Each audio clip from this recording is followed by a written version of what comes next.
जय हिंद बच्चों।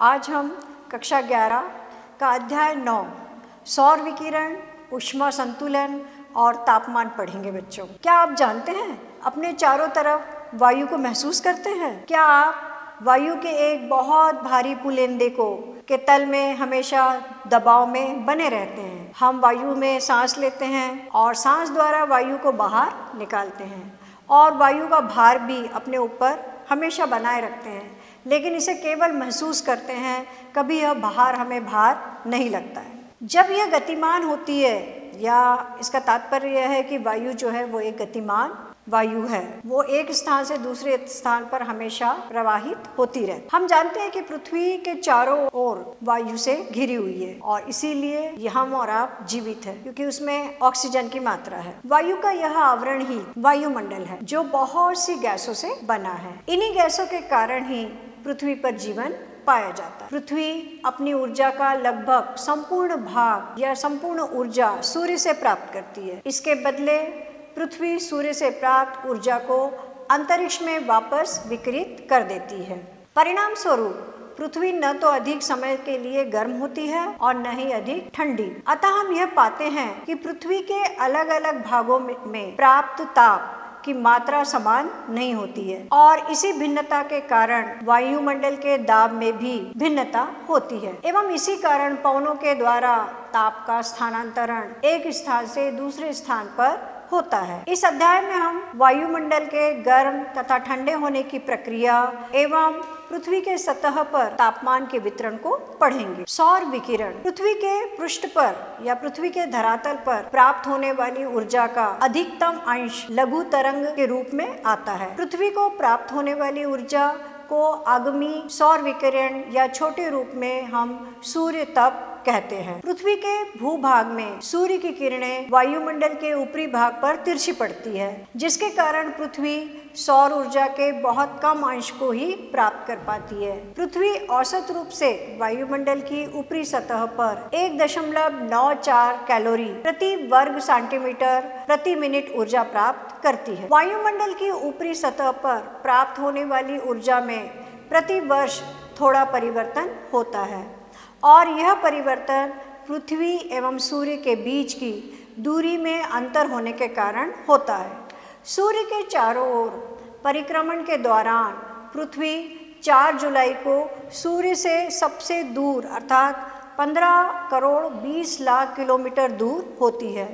पृथ्वी की इस स्थिति को अपसौर कहा जाता है। 3 जनवरी को पृथ्वी सूर्य से सबसे निकट अर्थात 14 करोड़ 70 लाख किलोमीटर दूर पर होती है। इस स्थिति को हम उपसौर कहते हैं। इसीलिए पृथ्वी द्वारा प्राप्त वार्षिक सूर्य ताप 3 जनवरी को 4 जुलाई की अपेक्षा अधिक होता है। फिर भी सूर्य ताप की भिन्नता का यह प्रभाव दूसरे कारकों जैसे स्थल एवं समुद्र का वितरण तथा वायुमंडल परिसंचरण के द्वारा कम हो जाता है। यही कारण है कि सूर्य तप की यह भिन्नता पृथ्वी की सतह पर होने वाले प्रतिदिन के मौसम परिवर्तन पर अधिक प्रभाव नहीं डाल पाती है। पृथ्वी की सतह पर सूर्य ताप में भिन्नता क्यों पाई जाती है? सूर्य तप की तीव्रता की मात्रा में प्रतिदिन हर मौसम और प्रति वर्ष परिवर्तन होता रहता है। सूर्य तप में होने वाली विभिन्नता के कुछ कारण हैं। सबसे पहला कारक है पृथ्वी का अपने अक्ष पर घूमना।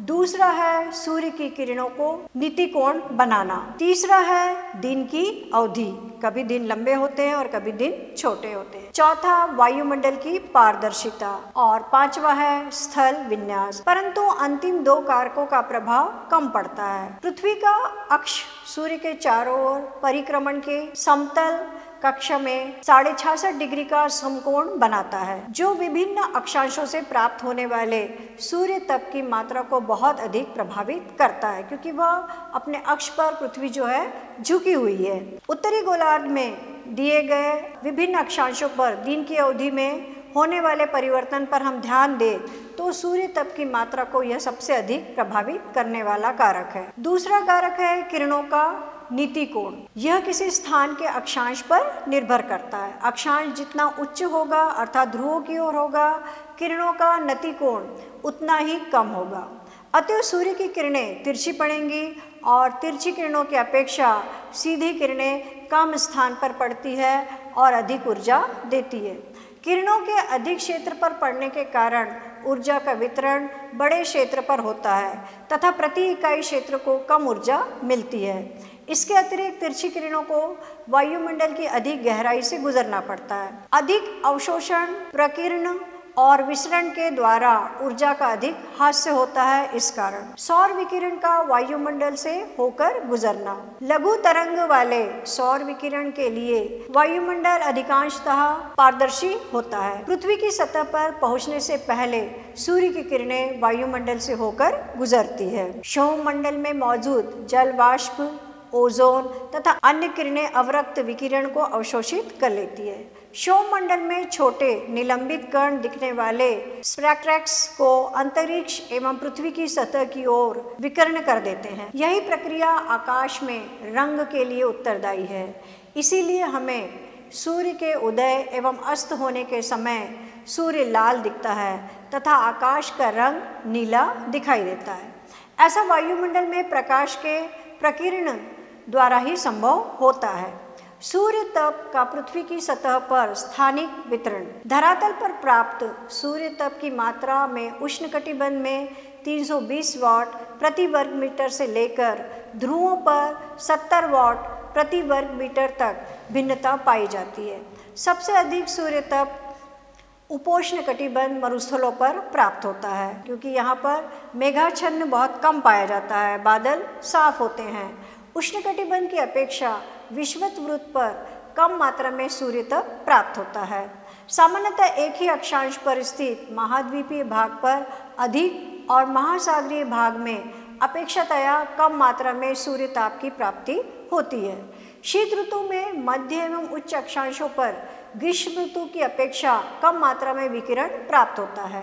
वायुमंडल का तापन और शीतलन। वायुमंडल के गर्म और ठंडा होने के अनेक तरीके हैं। सौर विकिरण से गर्म होने के बाद पृथ्वी सतह के निकट स्थित वायुमंडलीय परतों में दीर्घ तरंगों के रूप में ताप का संचरण होता है। पृथ्वी के संपर्क में आने वाली वायु धीरे धीरे गर्म होती है और निचली परतों के संपर्क में आने वाली वायुमंडल की ऊपरी परतें भी गर्म हो जाती है। इस प्रक्रिया को हम चालन कहा जाता है, कंडक्शन। चालन की क्रिया से ही आसमान में ताप के दो पिंड एक दूसरे के संपर्क में आते हैं।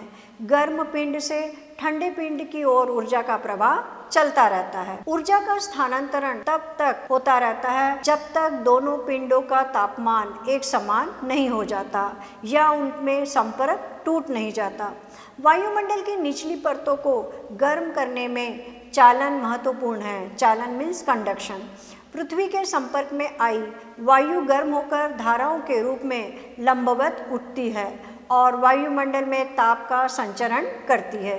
वायुमंडल के लंबवत तापन की यह प्रक्रिया संवहन कहलाती है। ऊर्जा के स्थानांतरण का यह प्रकार केवल सौरमंडल तक ही सीमित रहता है। वायु के क्षैतिज संचलन से होने वाला ताप का स्थानांतरण अभिवहन कहलाता है। लंबवत संचलन की अपेक्षा वायु का क्षैतिज संचलन अधिक सापेक्षित रूप से अधिक महत्वपूर्ण होता है। मध्य अक्षांशों में दैनिक मौसम में आने वाली भिन्नताएं केवल अभिवहन के कारण ही होती है। उष्णकटिबंधीय प्रदेशों में बच्चों, विशेषतः उत्तरी भाग में गर्मियों में चलने वाली स्थानीय पवन लू इसी अभिवहन का ही परिणाम है। पृथ्वी द्वारा प्राप्त प्रवेशी और सौर विकिरण जो लघु तरंगों के रूप में होता है, पृथ्वी की सतह को गर्म करता रहता है। पृथ्वी स्वयं गर्म होने के बाद एक विकिरण पिंड बन जाती है और वायुमंडल में दीर्घ तरंगों के रूप में ऊर्जा का विकिरण करने लगती है। यह ऊर्जा वायुमंडल के नीचे से गर्म करती रहती है और इस प्रक्रिया को हम पार्थिव विकिरण कहते हैं। दीर्घ तरंग धैर्य विकिरण वायुमंडलीय गैसों, मुख्यतः कार्बन डाइऑक्साइड एवं अन्य ग्रीन हाउस गैसों द्वारा अवशोषित कर लिया जाता है। इस प्रकार वायुमंडल पार्थिव विकिरण द्वारा अप्रत्यक्ष रूप से गर्म होता रहता है, न कि सीधे सूर्य ताप से। तदुपरांत वायुमंडल विकिरण द्वारा ताप को अंतरिक्ष में संचरित कर देता है और इस प्रकार पृथ्वी की सतह एवं वायुमंडल का तापमान स्थिर होता है और इसी आधार पर पृथ्वी का एक ऊष्मा बजट तैयार होता है। पृथ्वी का ऊष्मा बजट हम इस प्रकार देखते हैं बच्चों कि पृथ्वी ऊष्मा का न तो संचय करती है न ही ह्रास करती है, यह अपने तापमान को स्थिर रखती है। ऐसा तभी संभव है जब सूर्य विकिरण द्वारा सूर्य ताप के रूप में प्राप्त ऊष्मा एवं पार्थिव विकिरण द्वारा अंतरिक्ष में संचरित ताप बराबर हो। मान लें कि वायुमंडल की ऊपरी सतह पर प्राप्त सूर्य ताप 100% है। वायुमंडल से गुजरते हुए ऊर्जा का कुछ अंश परावर्तित, प्रकीर्णित एवं अवशोषित हो जाता है। केवल शेष भाग ही पृथ्वी की सतह तक पहुंचता है। 100 इकाई में से 35 इकाइयाँ पृथ्वी के धरातल पर पहुंचने से पहले ही अंतरिक्ष में परावर्तित हो जाती है और 27 इकाइयाँ बादलों के ऊपरी छोर से तथा 2 इकाइयाँ पृथ्वी के हिमाच्छादित क्षेत्रों द्वारा परावर्तित होकर लौट जाती है। सौर विकिरण की इसी परावर्तित मात्रा को पृथ्वी का एल्बिडो कहते हैं। प्रथम 35 इकाइयों को छोड़कर बाकी 65 इकाइयाँ अवशोषित होती है। -14 वायुमंडल में और 51 पृथ्वी के धरातल द्वारा। पृथ्वी द्वारा अवशोषित ये 51 इकाइयाँ पुनः पार्थिव विकिरण के रूप में लौटा दी जाती है। इनमें से 17 इकाइयाँ तो सीधे अंतरिक्ष में चली जाती है और 34 इकाइयाँ वायुमंडल द्वारा अवशोषित होती है। -6 इकाइयाँ स्वयं वायुमंडल द्वारा 9 इकाइयों का संवहन के जरिए और 19 इकाइयाँ संघनन की गुप्त ऊष्मा के रूप में वायुमंडल द्वारा 48 इकाइयों का अवशोषण होता है। इनमें 14 इकाइयाँ सूर्य ताप की और 34 इकाइयाँ पार्थिव विकिरण की होती है। वायुमंडल के विकिरण द्वारा इनको भी अंतरिक्ष में वापस लौटा देता है। पृथ्वी के धरातल तथा वायुमंडल से अंतरिक्ष में वापस लौटने वाली विकिरण की इकाइयाँ क्रमशः 17 और 48 है, जिनका योग होता है 65। वापस लौटने वाली ये इकाइयाँ उन 65 इकाइयों का संतुलन कर देती है और जो सूर्य से प्राप्त ऊर्जा को पृथ्वी के ऊष्मा बजट या ऊष्मा संतुलन में बदल देती है। यही कारण है बच्चों कि ऊष्मा के इतने बड़े स्थानांतरण के बावजूद भी पृथ्वी न तो बहुत अधिक गर्म होती है और न ही बहुत अधिक ठंडी। पृथ्वी की सतह का कुल ऊष्मा बजट में बहुत भिन्नता पाई जाती है। जैसा कि हम पहले ही बता चुके हैं कि पृथ्वी की सतह पर प्राप्त विकिरण की मात्रा में भिन्नता पाई जाती है। पृथ्वी के कुछ भागों में विकिरण संतुलन में अधिशेष पाया जाता है, कुछ भागों में ऋणात्मक संतुलन होता है। पृथ्वी वायुमंडल तंत्र के शुद्ध विकिरण में अक्षांशीय भिन्नता को हम जानते हैं और यह अक्षांशीय भिन्नता ही शुद्ध विकिरण में अधिशेष 40 डिग्री उत्तरी एवं दक्षिणी अक्षांशों में अधिक है, परंतु ध्रुवों के पास इसमें कमी पाई जाती है। उष्णकटिबंधीय क्षेत्रों में ताप ऊर्जा ध्रुवों की ओर पुनर्वितरण होता रहता है। इसके कारण उष्णकटिबंधीय ताप संचयन के कारण बहुत अधिक गर्म नहीं हो पाता और न ही उच्च अक्षांश अत्यधिक कमी के कारण पूरी तरह जमे हुए, बर्फ से जमे हुए भी नहीं रहते हैं। तापमान वायुमंडल एवं भूपृष्ठ के साथ साथ सूर्य ताप की अनोन्य क्रिया द्वारा जनित ऊष्मा तापमान के रूप में मापा जाता है, जहां ऊष्मा किसी पदार्थ कणों के अणुओं की गति को दर्शाती है और वही तापमान किसी पदार्थ या स्थान के गर्म या ठंडा होने का डिग्री में हम इसको मापते हैं। तापमान के वितरण को नियंत्रित करने वाले बच्चों कुछ कारक है जो पूरी पृथ्वी के तापमान में संतुलन बनाए रखते हैं। सबसे पहला है किसी स्थान पर वायु का तापमान निम्नलिखित कारकों द्वारा प्रभावित होता है। सबसे पहला है उस स्थान की अक्षांश रेखा, दूसरा है समुद्र तल से उस स्थान की ऊंचाई, तीसरा है समुद्र से उसकी दूरी, चौथा है वायु सहंती का परिसंचरण, पांचवा है कोष्ण तथा ठंडी महासागरीय धाराओं की उपस्थिति और छठा है स्थानीय कारक। नंबर 1 सबसे पहले हम पढ़ते हैं अक्षांश, लैटिट्यूड। किसी भी स्थान का तापमान उस स्थान द्वारा प्राप्त सूर्य ताप पर ही निर्भर करता है। यह पहले ही हमने बताया है आपको कि सूर्य ताप की मात्रा में अक्षांश के अनुसार भिन्नता पाई जाती है और इसी कारण तापमान में भिन्नता पाई जाती है। उत्तुंगता, वायुमंडल पार्थिव विकिरण द्वारा नीचे की परतों में पहले गर्म होता है और यही कारण है कि समुद्र के पास के स्थानों पर तापमान अधिक तथा ऊंचे स्थानों में स्थित स्थानों पर तापमान कम होता है। तापमान सामान्यतः ऊंचाई बढ़ने के साथ साथ घटता जाता है और ऊंचाई बढ़ने के साथ साथ तापमान के घटने की दर को हम सामान्य हास्य दर भी कहते हैं। तापमान का व्युत्क्रमण, सामान्यतः तापमान ऊंचाई के साथ साथ घटता जाता है जिससे सामान्य हास्य दर कहते हैं, पर कई बार स्थिति बदल जाती है और सामान्य हास्य दर पलट जाती है, इससे तापमान का व्युत्क्रमण कहते हैं। अक्सर व्युत्क्रमण बहुत थोड़े समय के लिए होता है, पर यह काफ़ी सामान्य सी घटना है। सर्दियों में मेघविहीन लंबी रात तथा शांत वायु व्युत्क्रमण के लिए एक आदर्श दशाएं मानी जाती है। दिन में प्राप्त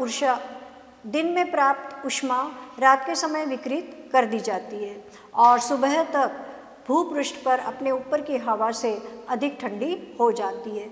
ध्रुवीय क्षेत्रों में वर्ष भर तापमान का व्युत्क्रमण होना एक सामान्य सी बात है।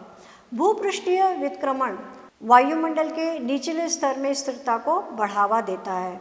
धुआं तथा धूल के कण व्युत्क्रमण स्तर के नीचे एकत्र होकर चारों ओर फैल जाते हैं, जिनसे वायुमंडल का निम्न स्तर भर जाता है। इससे सर्दियों में सुबह के समय घने कोहरे की रचना एक सामान्य सी घटना है। यह व्युत्क्रमण कुछ ही घंटों तक रहता है और सूर्य के ऊपर चढ़ने और पृथ्वी के गर्म होने के साथ साथ यह धीरे धीरे समाप्त हो जाता है। पहाड़ी और पर्वतीय क्षेत्रों में वायु अपवाह के कारण व्युत्क्रमण की उत्पत्ति होती है। पहाड़ियों तथा पर्वतों पर रात में ठंडी हुई हवा गुरुत्वाकर्षण बल के प्रभाव से भारी और घनी होने के कारण लगभग जल की तरह कार्य करती है और ढाल के साथ ऊपर से नीचे उतरती है। यह घाटी की तली में गर्म हवा के नीचे एकत्रित हो जाती है और इसे वायु अपवाह कहते हैं। यह पाले से पौधे की रक्षा भी करती है। प्लैंक का नियम बताता है कि एक वस्तु जितनी गर्म होती है वह उतनी ही अधिक ऊर्जा का विकिरण करती है, उसकी तरंग उतनी ही लघु भी होती है। 1 ग्राम पदार्थ का तापमान 1 अंश सेल्सियस बढ़ाने के लिए जितनी ऊर्जा की आवश्यकता है वह विशिष्ट ऊष्मा कहलाती है। इस प्रकार हम देखते हैं बच्चों कि सूर्य के ताप का वितरण किस प्रकार हमारे पास धरातल पर आता है और पुनः वापस चला जाता है और इस तरह ऊष्मा का बजट बनता है और इस ऊष्मा के बजट के कारण ही पृथ्वी न अधिक गर्म हो पाती है न अधिक ठंडी हो पाती है तथा पूरी पृथ्वी पर भिन्न भिन्न तापमान का कारण उसको प्रभावित करने वाले तत्व है जो मैंने आपको पूर्ण रूप से बताए हैं। आप अपने शहर में रहते हैं, वहाँ पर अपने दिन भर के तापमान को आंकलन कर सकते हैं तथा मौसम और जलवायु में होने वाले परिवर्तनों के लिए एक परियोजना कार्य लिख सकते हैं। इस प्रकार हमारे अध्याय समाप्त होता है बच्चों। जय हिंद।